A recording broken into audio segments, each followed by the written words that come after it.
साहेब, अतिवृष्टी आणि पूरग्रस्त भागात जास्त झाल्यामुळे सरकारकडून 1 वर्षाची जी वसुली शेतकऱ्यांची करणार आहे यासाठी स्थगिती देण्यात आलेली आहे. तशी आधी जिल्हा बँकेला देखील देण्यात आलेली आहे.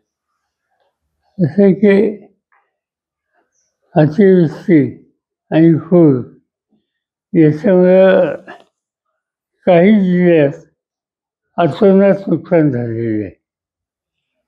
नुकसान दोन प्रकारचं आहे. काही ठिकाणी सगळ्यात वाईट स्थिती म्हणजे जमीनच वाहून गेली आणि त्याच्यामुळं त्या शेतकऱ्याचं आयुष्य उद्ध्वस्त होईल अशी स्थिती आहे.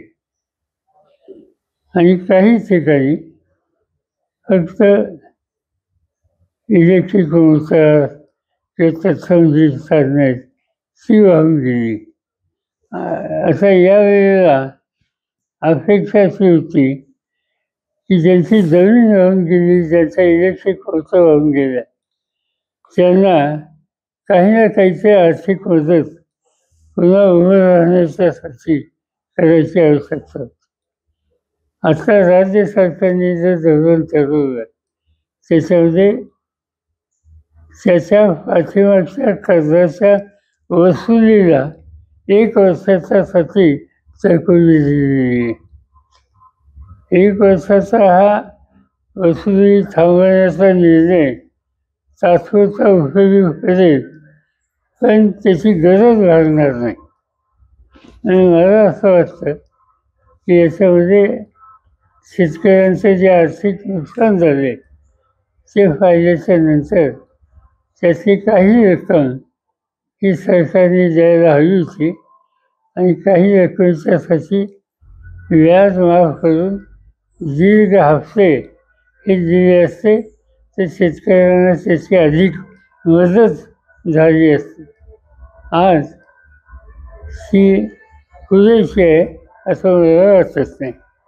साहेब, आता सध्या नगरपालिकेचं प्रचार जोरदार सुरू आहे, परंतु एका बाजूला आर्थिक खाता आमच्याकडे आम्ही निधी देऊ शकतो, दुसऱ्या बाजूला चंद्रकांत दादा सांगतात की राज्याचा मालक फडणवीस साहेब आहेत, तर तिसऱ्या बाजूला मंत्री गुलाबराव पाटील म्हणतायत की आमच्याकडे नगर विकास खाते असल्यामुळे आमच्याकडे निधी जास्त आहे. असं एकामेकी प्रचारात चढावड पाहताना मिळते.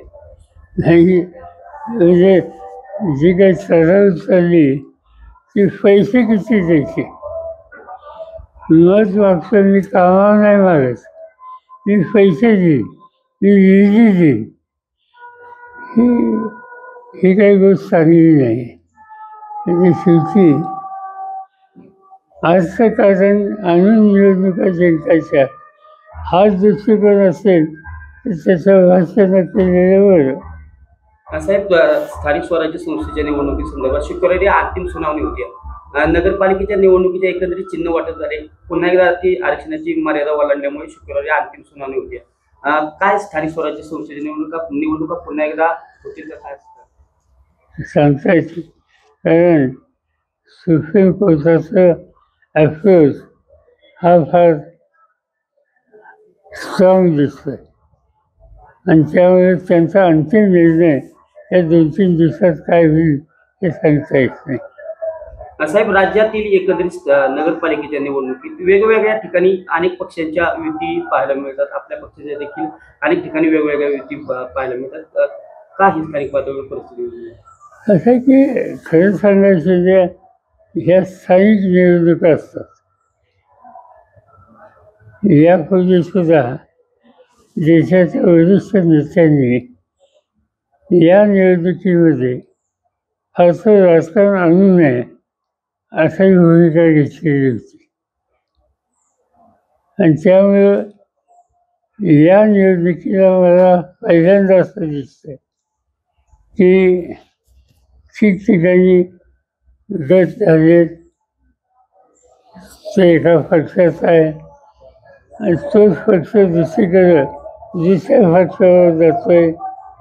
याचा अर्थ स्वच्छ की इथे एकवाक्याचा नाही आहे. पण ठीक आहे, पंचायत राजाची निवडणूक आहे, त्याच्यात लोकांना हवं तर योग्य निकाल मतदार घेतील. त्यापेक्षा अधिक जास्त लक्ष द्यायचं कारण नाही. माझ्यासारखे जे लोक आहेत आम्ही या निवडणुकीत याच्या आधी कधी करत नव्हतं आणि आत्ताही करत नाही. ठीक आहे, आता 2-4 दिवस राहिलेत, काय होतं बघूया.